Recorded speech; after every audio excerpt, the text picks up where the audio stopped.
Вся сеть гудит, дочь Игоря Николаева особенная. Дочке Игоря Николаева и Юлии Проскуряковой лишь недавно исполнилось 4 года, а ей уже есть чем поразить друзей и поклонников своих родителей. Так с раннего детства Вероника изучает английский, и композитор похвастался в сети тем, что девочка может назвать многие страны мира на иностранном языке. А в книжке еще очень много флагов. Вероника знает все, горжусь, заявил Игорь Николаев. Ничего себе, я в шоке, Игоряша, заметил певец Владимир Пресняков в комментариях. Вот это да, умничка, обалдеть. Айда Вероничка, вот это да, айда Ника. Какая Вероника умница, молодец. Еще и на английском. Дитя уникальное, прокомментировали поклонники видео. Многие отметили, что сами не могут сделать то, что умеет 4-летняя дочь музыканта. Кстати, Вероника растет не только умным, но и творческим ребенком. Недавно, например, Игорь показывал, как она пыталась сочинить мюзикл перед сном. Вероника сочиняет мюзикл про пони-единорога, сюжет захватывающий, на ночь глядя, лишь бы не ложиться спать. Писал тогда Игорь Николаев. В сети не смогли скрыть восхищение талантом девочки.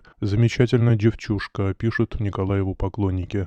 Напомним, что Вероника единственный общий ребенок Николаева и его жены Юлии Проскуряковой появилась на свет в октябре 2015 года. От первого брака у Игоря есть также взрослая дочь Юлия.